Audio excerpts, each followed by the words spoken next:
Welcome to CSC పాడే. OTPR ఎలా చేయాలో నీకు చెప్పడం జరుగుతుంది. ఆ ఓటీపీఆర్ చేయడం ద్వారా మనం ఏపీఎస్సి ద్వారా ఎటువంటి నోటిఫికేషన్స్ వచ్చినా మనం అప్లై చేసుకోవచ్చు. ముందుగా మీరు చూసినట్టు గూగుల్ క్రోమ్కి వెళ్ళి ఏపీఎస్ అంటే ఆంధ్రప్రదేశ్ పబ్లిక్ సర్వీస్ కమిషన్ అని టైప్ చేస్తే ఈ పేజ్ ఓపెన్ అవుతుంది. ఈ పేజ్లోనే మనం ఒక న్యూ అప్లికెంట్ని మనం యాడ్ చేసుకోవచ్చు. ప్రతిదీ కూడా డీటెయిల్స్ ఎస్ఎస్సి మార్క్ లిస్టు ఏ విధంగా ఉన్నదో ఆ విధంగానే మనం అన్నీ ఎంటర్ చేసుకోవాలి. యాజ్ పర్ ఎస్ఎస్సి ఇందులో రాంగ్ వచ్చినట్లయితే మీకు సర్టిఫికేట్ వెరిఫికేషన్లో కూడా రాంగ్ వస్తుంది. కాబట్టి అన్నీ చాలా జాగ్రత్తగా చూసుకొని ఎంటర్ చేసుకోవాలి. ఇది మీరు ఫాలోఅప్ చేసినట్లయితే ఏ విధమైన ఏపీఎస్సి నోటిఫికేషన్స్ అయినా సరే ఈజీగా మీరు ఓన్గా అప్లై చేసుకోవచ్చు. లేదా ఏదైనా ఇంటర్నెట్ సెంటర్లో మీరు అప్లై చేయడానికి వెళ్ళినా మనకి నాలెడ్జ్ ఉంటే అవతలవాడు ఏం చేస్తున్నారు లేదని మనం చూసుకోవచ్చు. కాబట్టి చాలా శ్రద్ధగా చూడండి, మీకు ఈజీగా అర్థమవుతుంది. ఒక్కసారి ఏపీఎస్సి ఓటీపీఆర్ మనం రిజిస్ట్రేషన్ కంప్లీట్ అయితే ఆ వచ్చిన ఓటీపీఆర్ మన లైఫ్ లాంగ్ మనకి ఉపయోగపడుతుంది. ఆ వచ్చిన పాస్వర్డ్ కూడా చాలా జాగ్రత్తగా పెట్టుకోండి. ఆ ఎస్ఎస్సిలో ఏ విధంగా ఉందో ఆ విధంగానే ఆ మోల్స్ రెండు కూడా మనం ఎంటర్ చేయాలి.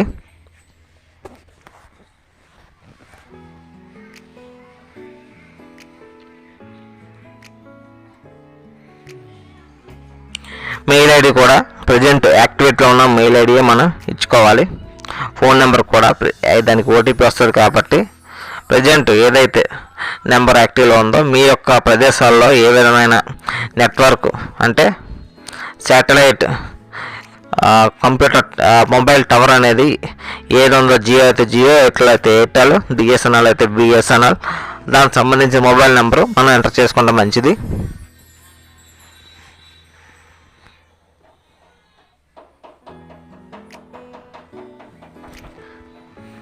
కొద్దిగా లెంతీగా ఉన్నా జాగ్రత్తగా చూడండి, ఎందుకంటే ఇది చాలా కట్ చేసి చేసిన వీడియో కాబట్టి లెంత్ చాలా ఎక్కువ ఉన్నది. దీన్ని చాలా చిన్నగా చేసి మీకు ప్రజెంటేషన్ ఇవ్వడం జరుగుతుంది. కాబట్టి ఇది చాలా ఆనెస్ట్గా వీడియోస్ ఇస్తున్నాం. కాబట్టి ఛానల్ చూసి లైక్ చేసి సబ్స్క్రైబ్ చేయండి. అంతేకాకుండా చాలా విధాలమైన నోటిఫికేషన్స్ ఏది వచ్చినా సరే మీకు అప్డేటెడ్ ఇవ్వడం జరుగుతుంది. కాబట్టి గంట సింబల్ కూడా మీరు ప్రెస్ చేయడం మంచిది.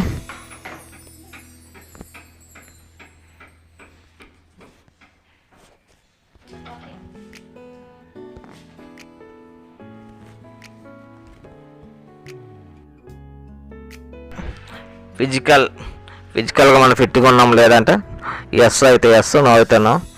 మ్యాక్సిమం ఆప్షన్స్ అన్నీ నో అని మనం క్లిక్ చేయడం మంచిది. ఇప్పుడు అడ్రస్, సో ఏదైతే ఆధార్ కార్డులో మన అడ్రస్ ఉందో ఆ అడ్రస్ మనం అక్కడ ఎంటర్ చేసుకోవాలి. టెంపరీ అడ్రస్, పర్మనెంట్ అడ్రస్ మీకు డిఫరెంట్గా ఉన్నట్లయితే డిఫరెంట్గా మీరు ఎంటర్ చేసుకోవడం మంచిది. ఏదైనా సరే డీటెయిల్స్ పర్మనెంట్గా ఉంటాయి కాబట్టి పర్మనెంట్ డీటెయిల్స్ కాబట్టి చాలా జాగ్రత్తగా ఎంటర్ చేసుకోవడం మంచిది.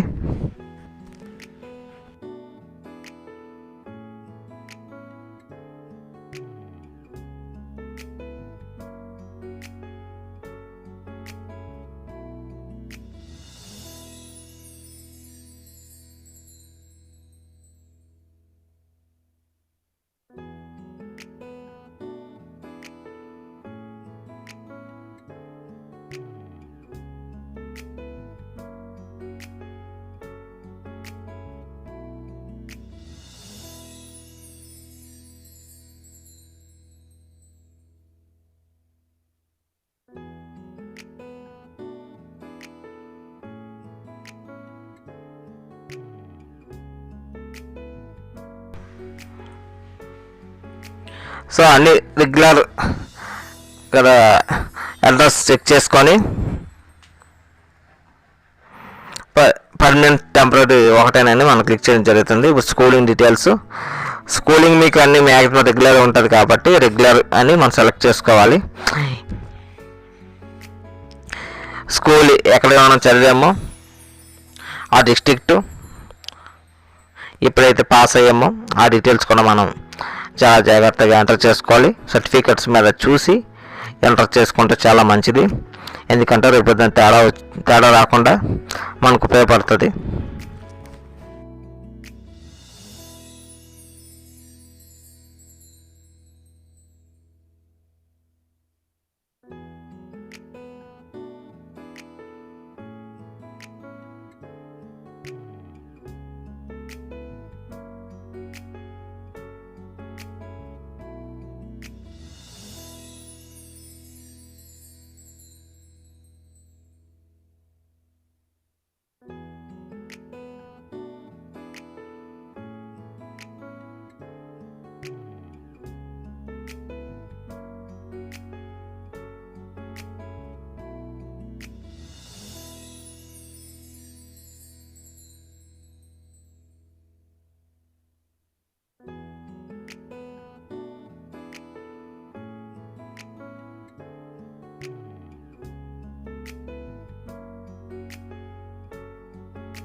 అనే డీటెయిల్స్ అయిపోయి ఇప్పుడు ఫోటో అండ్ సిగ్నేచర్ అప్లోడ్ చేయాలి.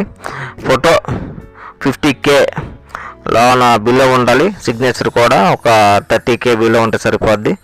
అవన్నీ మీకు ఆల్రెడీ ముందు క్లాసులు చెప్పాను ఏ విధంగా తగ్గించుకోవాలని. తర్వాత ప్రివ్యూ కొట్టాలి. ప్రివ్యూ ఏంటంటే మనం ఇంతవరకు అప్లికేషన్ నింపాము కదా, ఆ అప్లికేషన్ ఏ విధంగా మనం నింపాము, ఎనీ మిస్టేక్స్ ఏది ఉన్నట్లయితే దాన్ని సరి చేసుకోవచ్చు. అన్నీ బాగున్నట్లయితే సబ్మిట్ కొట్టేయండి. ఒకసారి చూసుకోవడం చాలా మంచిది. సో అంత బాగానే ఉంది. క్యాప్చర్ ఎంటర్ చేసాము, చిన్న లోడ్ తీసుకుంటుంది. సబ్మిట్ మీద ప్రెస్ చేయాలి. క్యాప్చర్ రాంగ్ వచ్చింది కాబట్టి మళ్ళీ ఎంటర్ చేస్తున్నాము. సబ్మిట్ మీద ప్రెస్ చేయాలి.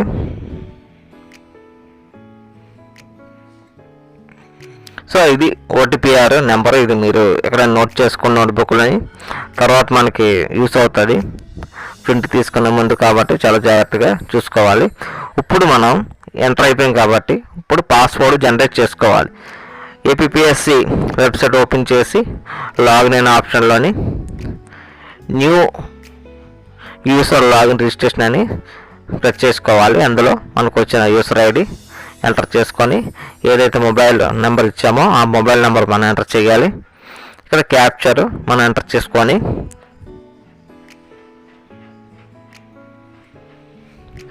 గో మీద ప్రెస్ చేసుకోవాలి. ఇప్పుడు న్యూ పాస్వర్డ్ అడుగుతుంది.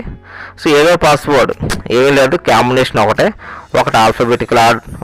Alphabetic and other small letters ఇచ్చి మధ్యలోని స్పెషల్ సింబల్స్ అంటే @ అని యాష్ అని ఏదో ఒకటి ఎంటర్ చేసుకుంటే సక్సెస్ అవుతుంది. ఇప్పుడు నా యూసర్ ఐడి పాస్వర్డ్ అయిపోయింది. ఇప్పుడు మనం జాబ్ అప్లికేషన్లోకి వెళ్ళిపోవచ్చు. దీనికి గాను గూగుల్ క్రోమ్లో ఫ్రీ జాబ్ అలర్ట్ అని కొట్టిన తర్వాత నాకు కావాల్సిన జాబ్ అని ఎంటర్ చేస్తే ఏపీఎస్సిలోని ఈ విధంగా వస్తుంది. ఇక్కడ మనం user ID password capture enter చేస్తే నోటిఫికేషన్స్ ఓపెన్ అవుతాయి. చాలా జాగ్రత్తగా చూడండి, మీకే అర్థమవుతుంది.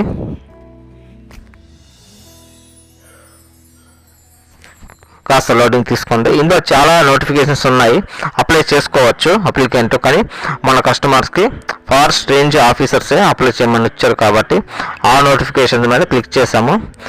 ఇక్కడ అంతా మనకు తెలిసిందే, మనం ఫిల్ చేసిన డీటెయిల్స్ ఇక్కడ విజిబుల్ అవుతాయి. కొత్తగా డీటెయిల్స్ మనం ఫిల్ చేయాల్సిన అవసరం లేదు. ఇంకో ఫోటో సిగ్నేచర్, మన ఏ జోన్ విశాఖపట్నం కాబట్టి జోన్ 2 వస్తుంది, సెలెక్ట్ చేసుకోవాలి. జోన్ 1 వస్తుంది, సెలెక్ట్ చేసుకోవాలి.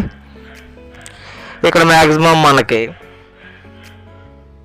తెలంగాణ నుంచి వచ్చారంటే నో అని, రైస్ కార్డు ఉందంటే ఇప్పుడు నెంబర్ ఉంటే ఎస్ లేకపోతే నో అని ప్రెస్ చేసుకోవడం మంచిది. ఇక్కడ మనం ఏ టైప్ డిగ్రీ చేసామో అది మనం సెలెక్ట్ చేసుకోవాలి. సో సెలెక్ట్ డిగ్రీ బీఫార్మ్స్ అన్న ఏదైనా చేసినట్లయితే డిగ్రీ, లేకపోతే ఈక్వల్ డిగ్రీ అని పెట్టి అక్కడ మనం సబ్జెక్ట్స్ ఎంటర్ చేసుకోవాలి. ఎప్పుడు పాస్ అయ్యామో ఆ డేట్ అనేది మనం ఎంటర్ చేసుకోవాలి.